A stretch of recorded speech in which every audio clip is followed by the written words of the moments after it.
Hello दोस्तों, एक class 72 में आप सभी का स्वागत है।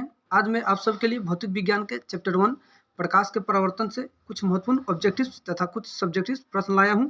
आइए इन्हें हम लोग देखते हैं। दोस्तों, पहला प्रश्न दिया है, अवतल दर्पण की फोकस दूरी उसकी वक्रता त्रिज्या की होती है। बताना है कि अवतल दर्पण की फोकस दूरी उसकी वक्रता त्रिज्या की होती है। ऑप्शन ए दिया है दुगनी, बी दिया है आधी, सी दिया है चौथाई और डी दिया है बराबर। दोस्तों आप लोग बताइए क्या होगा इसका आंसर। आंसर बी आधी होगी। अवतल दर्पण की फोकस दूरी वक्रता त्रिज्या की आधी होती है। चलते हैं दूसरे प्रश्न पे।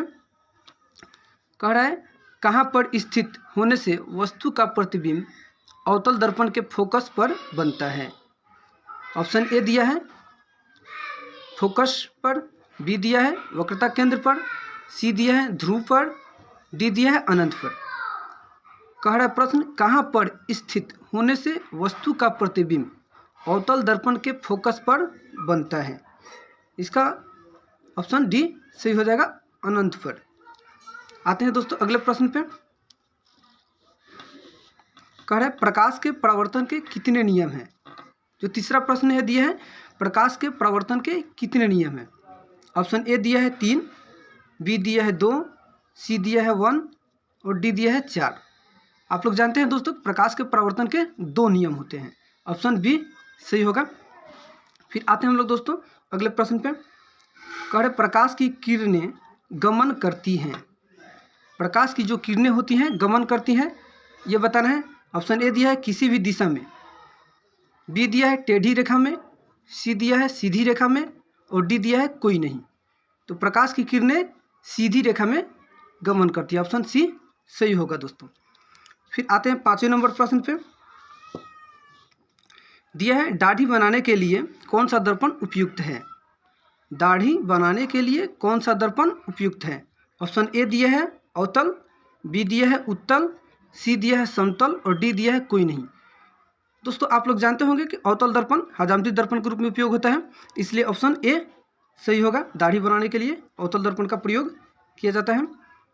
अगले प्रश्न पे आते हैं। कह रहे 2 समांतर समतल दर्पणों के बीच रखी गई वस्तु के सिद्धांततः कितने प्रतिबिंब बन सकते हैं। ऑप्शन ए दिया है 1, बी दिया है 2, सी दिया है 4 और डी दिया है अनंत। तो 2 समांतर समतल दर्पणों के बीच रखी गई वस्तु के सिद्धांततः कितने प्रतिबिंब बन सकते हैं। ऑप्शन डी होगा दोस्तों, अनंत। फिर आते हैं दोस्तों अगले प्रश्न पे। कह रहा है किसी समतल दर्पण की फोकस दूरी का मान होता है। किसी समतल दर्पण की फोकस दूरी का मान होता है। ऑप्शन ए दिया है 0, बी दिया है 0 एवं अनंत के बीच, सी दिया है अनंत और डी दिया है कोई नहीं। दोस्तों समतल दर्पण की फोकस दूरी का मान अनंत होता है, इसलिए ऑप्शन सी जो होगा सही हो जाएगा। फिर आते हैं अगले प्रश्न पे। कह रहा है गोलीय दर्पण के ध्रुव से, जो 8वां प्रश्न है वो कह रहा है गोलीय दर्पण के ध्रुव से वक्रता केंद्र की दूरी को कहते हैं। ऑप्शन ए दिया है फोकस दूरी, बी दिया है वक्रता त्रिज्या, सी दिया है वक्रता व्यास और डी दिया है कोई नहीं।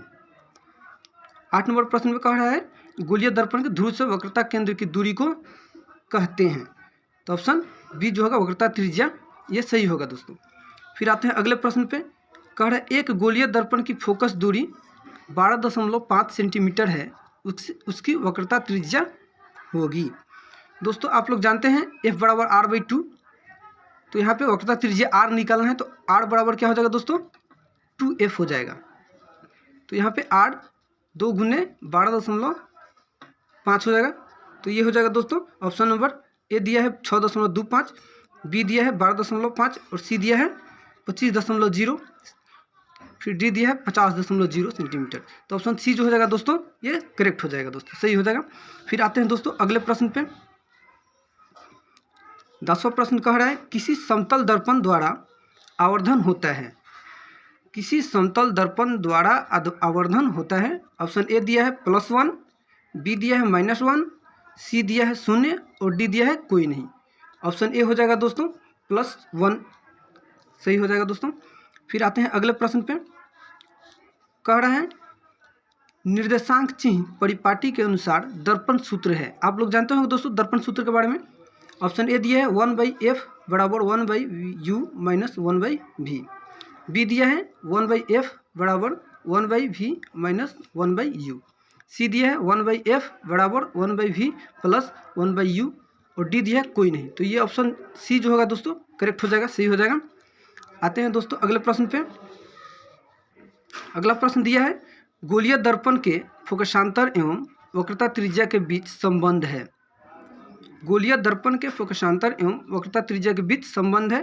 ऑप्शन ए दिया है r बराबर 2f, बी दिया है f बराबर r, सी दिया है f बराबर r/4 और डी दिया है r बराबर f/2। इसका ऑप्शन ये दोस्तों सही हो जाएगा, r बराबर 2f। फिर आते हैं दोस्तों अगले प्रश्न पे।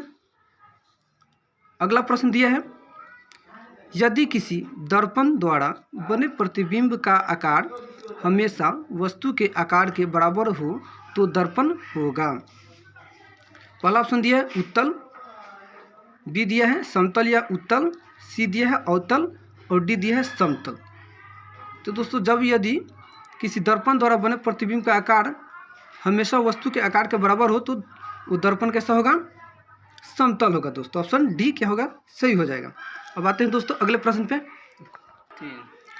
अब अगला प्रश्न दिया है दोस्तों वस्तु से बड़ा आभासी प्रतिबिंब किस दर्पण से प्राप्त होता है।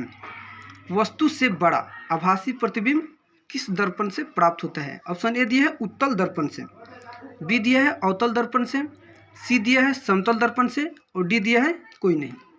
दोस्तों वस्तु का बड़ा आभासी प्रतिबिंब किस में बनता है, ऑप्शन बी अवतल दर्पण में बनता है। फिर अगले प्रश्न पे आते हैं दोस्तों। कह रहे काल्पनिक प्रतिबिंब होता है। काल्पनिक प्रतिबिंब होता है, ऑप्शन ए दिया है सीधा, बी दिया है उल्टा, सी दिया है ए और बी दोनों और डी दिया है कोई नहीं। तो काल्पनिक प्रतिबिंब क्या होता है दोस्तों, सीधा होता है। ऑप्शन ए सही हो जाएगा। फिर अब दोस्तों हम लोग कुछ सब्जेक्टिव प्रश्न पे आते हैं। ये सब प्रश्न जो है दोस्तों बहुत इंपॉर्टेंट है, बहुत ही महत्वपूर्ण है। ये सब बार बार एग्जाम में पूछे हुए प्रश्न है, आप लोग इसका रिवीजन करते रहिएगा दोस्तों। अब हम लोग देखते हैं सब्जेक्टिव प्रश्न। अति लघु प्रश्न है दोस्तों, लघुत्तरीय प्रश्न है, इसको हम लोग देखते हैं। पहला प्रश्न कह रहा है प्रकाश के परावर्तन के कितने नियम हैं। प्रकाश के परावर्तन के कितने नियम हैं। तो हम लोग जानते हैं प्रकाश के परावर्तन के 2 नियम हैं। पहला नंबर कह रहा है कि आपतित किरण, परावर्तित किरण तथा आपतन बिंदु पर खींचा गया अभिलंब तीनों एक ही समतल में होते हैं। प्रकाश के परावर्तन के 2 नियमों में से पहला नियम क्या कह रहा है दोस्तों, आपतित किरण, परावर्तित किरण तथा आपतन बिंदु पर खींचा गया अभिलंब तीनों एक ही समतल में होते हैं। फिर दूसरा नंबर दिया है आपतन कोण परावर्तन कोण के बराबर होता है। आपतन कोण परावर्तन कोण के बराबर होता है। ये प्रश्न दोस्तों बार बार एग्जाम में पूछते रहते हैं, आप लोग देख भी सकते हैं पीछे का क्वेश्चन बैंक उठाकर, बार बार ये प्रश्न एग्जाम में आते रहते हैं। फिर अगला प्रश्न हम लोग देखते हैं, दिया है किरण प्रकाश पुंज क्या है। प्रकाश पुंज क्या है, यह कितने प्रकार के होते हैं। इसका उत्तर देखते हैं दोस्तों। दिया है प्रकाश की किरणों के समूह को प्रकाश का किरण पुंज या प्रकाश पुंज कहा जाता है। प्रकाश की किरणों के समूह को प्रकाश का किरण पुंज या प्रकाश पुंज कहा जाता है। मुख्यतः प्रकाश पुंज 3 प्रकार के होते हैं। पहला नंबर अपसारी किरण पुंज, दूसरा समांतर किरण पुंज और तीसरा दिया है दोस्तों अभिसारी किरण पुंज। तीसरा क्या है, अभिसारी किरण पुंज। आते हैं दोस्तों अगले प्रश्न पे। कह रहा है प्रकाश का परावर्तन से क्या समझते हैं। प्रकाश का परावर्तन से क्या समझते हैं, ये भी प्रश्न बार बार एग्जाम में आते रहते हैं। चलिए देखते हैं दोस्तों। कह रहा है प्रकाश के किसी वस्तु से, इसका उत्तर कह रहा है प्रकाश के किसी वस्तु से टकराकर लौटने को प्रकाश का परावर्तन कहते हैं। प्रकाश के किसी वस्तु से टकराकर लौटने को प्रकाश का परावर्तन कहते हैं। दोस्तों चैनल को लाइक, शेयर और सब्सक्राइब करना ना भूलें। आप लोग हमसे जुड़े रहिए और हम और भी अच्छे वीडियो आप लोग के लिए लाते रहेंगे। आज के लिए इतना ही दोस्तों, धन्यवाद।